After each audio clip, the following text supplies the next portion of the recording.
ఇటీవలి కాలంలో సుప్రీంకోర్టు ఇచ్చిన పలు తీర్పులను రాష్ట్రపతి ద్రౌపది ముర్ము తీవ్రంగా ఖండించారు. తమిళనాడు ప్రభుత్వం వర్సెస్ గవర్నర్ కేసులో రాష్ట్ర బిల్లులపై గవర్నర్ రాష్ట్రపతి నిర్ణయం తీసుకోవడానికి గడువు విధిస్తూ సుప్రీంకోర్టు తీర్పిచ్చింది. గతంలో ఎన్నడూ లేని విధంగా గవర్నర్ తో పాటు రాష్ట్రపతికి గడువు విధించడంపై తాజాగా ద్రౌపది ముర్ము స్పందించారు.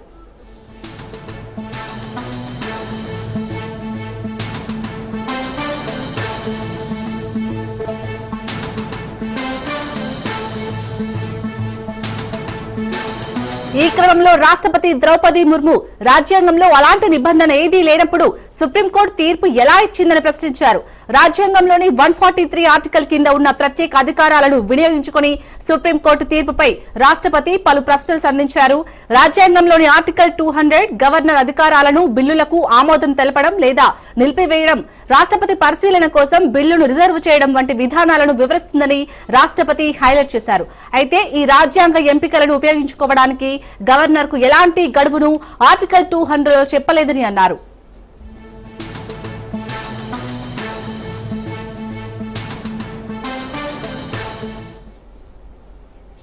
ముఖ్యంగా రాష్ట్రపతి అడిగిన ప్రశ్నల్లో రాష్ట్రపతి గవర్నర్ కు కోర్టులు గడువు నిర్దేశిస్తాయా అన్నారు. రాజ్యాంగంలోని ఆర్టికల్ 200 కింద బిల్లును సమర్పించినప్పుడు గవర్నర్ ముందున్న రాజ్యాంగపరమైన ఎంపికలేంటి అని అడిగారు. రాజ్యాంగంలోని 361, 200 ఆర్టికల్ కింద గవర్నర్ చర్యలకు సంబంధించి న్యాయ సమీక్షపై పూర్తి నిషేధం విధిస్తుందా అని ప్రశ్నించారు. రాజ్యాంగంలోని ఆర్టికల్ 201 కింద రాష్ట్రపతి రాజ్యాంగ విచక్షణ వినియోగం న్యాయ సమ్మతమైనదా అన్న ముర్ము రాష్ట్రపతి లేదా గవర్నర్ అధికారాలను ఆర్టికల్ 142 కింద సుప్రీంకోర్టు తన సొంత అధికారాలతో ఎలా భర్తీ చేయగలదు అని అడిగారు.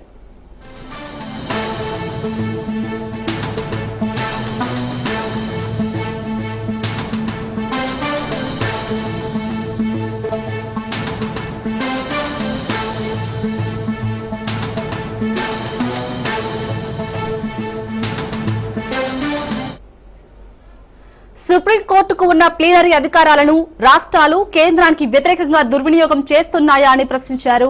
ఆర్టికల్ 201 కింద రాష్ట్రపతి, ఆర్టికల్ 200 కింద గవర్నర్ రాజ్యాంగ విచక్షణ అధికారం ఉపయోగించడం న్యాయబద్ధమేనా అని ప్రశ్నించారు. రాజ్యాంగంలో రాష్ట్రపతి అధికారాల మేరకు ఆర్టికల్ 143 కింద సుప్రీంకోర్టు సలహాను పొందడానికి లేదా గవర్నర్ రాష్ట్రపతి అనుమతి కోసం బిల్లును రిజర్వ్ చేయడం లేదా ఇతర విధంగా సుప్రీంకోర్టు అభిప్రాయం పొందడం అవసరమా అని ప్రశ్నించారు.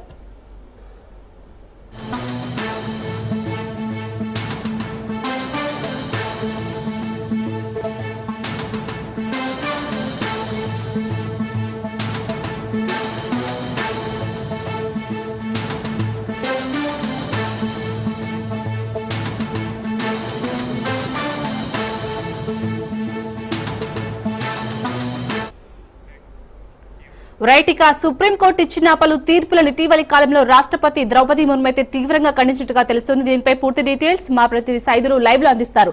సైదులు, ఇటు ద్రౌపది ముర్ము అయితే సుప్రీంకోర్టును ప్రశ్నిస్తున్నారు, అప్డేట్స్ ఏంటి? ఇటీవల కాలంలో సుప్రీంకోర్టు ఇచ్చిన తీర్పులు ఏవైతే ఉన్నాయో వాటిని తీవ్రంగా ఖండిస్తున్నారు రాష్ట్రపతి ద్రౌపది ముర్ము. అంటే ఉదాహరణకి ఒక అంశం తెరపైకి వచ్చింది.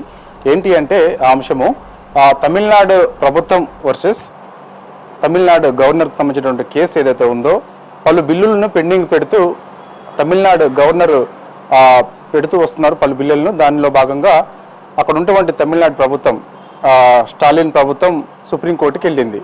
కొన్ని నెలల పాటు ఆ గవర్నర్ పలు బిల్లులపైన సంతకాలు చేయడం లేదు, పెండింగ్ పెడుతూ వస్తున్నారని సుప్రీంకోర్టుని తమిళనాడు ప్రభుత్వం స్టాలిన్ ప్రభుత్వం ఆశ్రయించడంతో ఎందుకు గడువు తీసుకోవాల్సి వస్తుంది, ఆ గడువు కూడా ఇన్ని రోజుల పాటే గడువు ఉండాలి తప్ప ఎక్కువ రోజులు అలా పెండింగ్ పెట్టడం సరైనది కాదు అని చెప్పేసి సుప్రీంకోర్టు తీర్పిచ్చింది. అంటే గవర్నర్లు కూడా రాష్ట్రపతి గవర్నర్లు కూడా ఈ విధమైనటువంటి కొన్ని రోజుల పాటు గడువు మాత్రమే ఈ యొక్క బిల్లులపై సంబంధించి నిర్ణయం తీసుకోవాలి తప్ప ఎక్కువ కాలము ఈ విధంగా గడువు పెంచుకుంటూ పోవడం సరైనది కాదని సుప్రీంకోర్టు తీర్పిచ్చింది.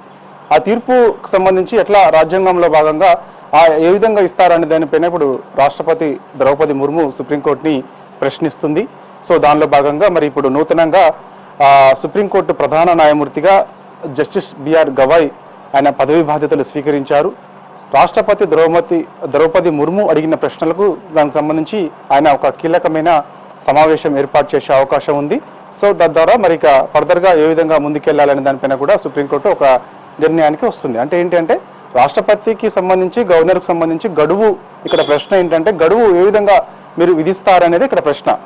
సో అంతకుమించి ఎక్కువ సుప్రీంకోర్టు రాష్ట్రపతిలోకి సంబంధించినటువంటి అంశాలపైన కానీ గవర్నర్కి సంబంధించినటువంటి అంశాలపైన ఎట్టి పరిస్థితుల్లో జోక్యం అనేది ఏ విధంగా ఉంటుందనేది ఇక్కడ ప్రశ్న. కాబట్టి ఈ ప్రశ్నలు లేవనెత్తిన అంశంలో ఖచ్చితంగా సుప్రీంకోర్టు సమాధానం చెప్పాల్సి ఉంటుంది. కాబట్టి సో చూడాలి మరి సుప్రీంకోర్టు రాష్ట్రపతి ద్రౌపది ముర్ము అడిగిన ప్రశ్నలకి ఎప్పుడు ఎన్ని రోజుల్లో సమాధానం చెప్తుందనేది చూడాలి. ఎందుకంటే జస్టిస్ బిఆర్ గవాయ్ ఆయన నిన్ననే బాధ్యతలు స్వీకరించారు కాబట్టి 6 నెలల పాటు పదవీ కాలంలో ఉంటారు కాబట్టి సో ఉంటున్నారు. ఎందుకంటే ఆర్టికల్ 143 కింద ప్రత్యేక అధికారాలకు సంబంధించినటువంటి అంశాన్ని లేవనెత్తింది.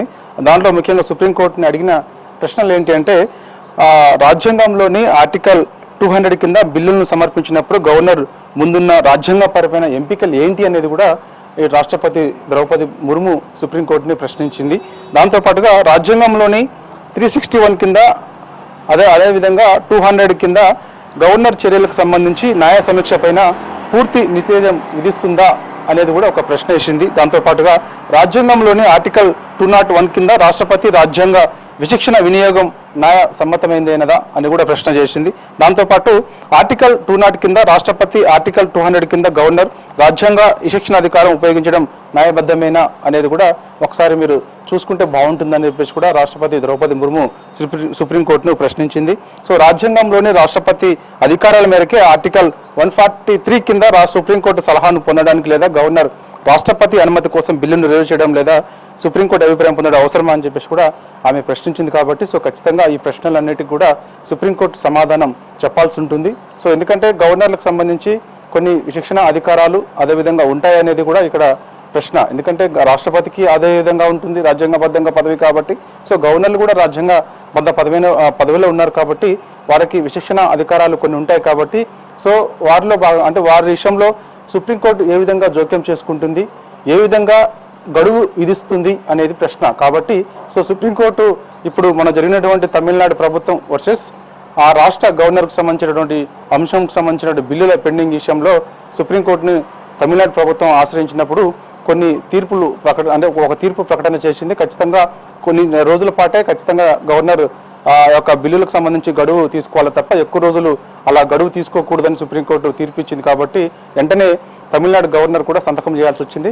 సో అందువల్ల ఈ యొక్క అంశాలకు సంబంధించి సుప్రీంకోర్టుని రాష్ట్రపతి ద్రౌపది ముర్ము ప్రశ్నల వర్షం కురిపించింది. కాబట్టి సో త్వరలోనే ఈ యొక్క రాష్ట్రపతి అడిగినటువంటి ప్రశ్నలకు సుప్రీంకోర్టు కూడా సమాధానం చెప్పే అవకాశం కనిపిస్తుంది. ఎందుకంటే ఆయా రాష్ట్రాలకు సంబంధించినటువంటి గవర్నర్ల అంశాలకు సంబంధించినటువంటి జోక్యం ఎట్టి పరిస్థితుల్లో కూడా కోర్టులు చేసుకునే అందుకు రాజ్యాంగబద్ధంగా ఉన్నటువంటి పదవుల్లో కోర్టులు ఏ విధంగా జోక్యం చేసుకుంటాయి అనే దానిపైన కూడా ఇప్పుడు మొత్తం ద్రౌపది ముర్ము అడిగిన ప్రశ్నలకు సంబంధించి మరి చూడాలి. త్వరలోనే సుప్రీంకోర్టు కూడా సమాధానం చెప్తుందని చెప్పేసి కూడా మనకి తెలుస్తుంది. అయితే సుప్రీంకోర్టుకు ఉన్నాయో ప్లీనరీ అధికారాలు వాటిని రాష్ట్రాలు ఇటు కేంద్రానికైతే వ్యతిరేకంగా దుర్వినియోగం చేస్తున్నాయని ప్రశ్నించారు ద్రౌపది ముర్ము. మరి దీనికి ఇటు సుప్రీంకోర్టు ఎలాంటి సమాధానం ఇచ్చే ఛాన్స్ ఉంది? ఖచ్చితంగా, ఎందుకంటే రాష్ట్రపతి ద్రౌపది ముర్ము అడిగిన ప్రశ్నలకి ఖచ్చితంగా సమాధానం సుప్రీంకోర్టు చెప్పాల్సి ఉంటుంది. కాబట్టి సో అన్నీ పరిశీలిస్తారు. ఖచ్చితంగా రాజ్యాంగబద్ధంగా ఉన్నటువంటి రాష్ట్రపతి కానీ అదేవిధంగా గవర్నర్లకు సంబంధించినటువంటి ఆర్టికల్స్ అన్నీ కూడా పరిశీలించాల్సిన అవసరం ఉంటుంది. ఇచ్చినటువంటి తీర్పులు ఏ విధంగా ఉన్నాయి, ఏంటి, వాటిని పునరాలోచించుకోవాలా ఏంటి అనే దానిపైన కూడా ఒక నిర్ణయానికి కూడా సుప్రీంకోర్టు వచ్చే అవకాశం కనిపిస్తుంది. ఎందుకంటే నూతనంగా చూసాం మనము, నూతనంగా నిన్న జస్టిస్ బిఆర్ గవాయ్ ఆయన సుప్రీంకోర్టు ప్రధాన న్యాయమూర్తిగా బాధ్యతలు స్వీకరించారు. కాబట్టి సో మరి త్వరలోనే ఒక సుప్రీంకోర్టు ప్రధాన న్యాయమూర్తితో పాటుగా కొందరు కూర్చొని సీనియర్ న్యాయవాదులతో అందరూ కూర్చొని మంతనాలు జరిపే అవకాశం ఉంది. సో ఖచ్చితంగా దీనికి సంబంధించి జోక్యం అనేది కరెక్టా కాదా, సుప్రీంకోర్టు జోక్యం చేసుకోవచ్చా లేదా రాష్ట్రపతి ద్రౌపది ముర్ము అడిగిన ప్రశ్నలకి సంబంధించి సుప్రీంకోర్టు ఖచ్చితంగా ఒక 2-3 రోజుల్లోనే సమాధానం చెప్పే అవకాశం అయితే కనిపిస్తుంది. Right, thank you Saidulu.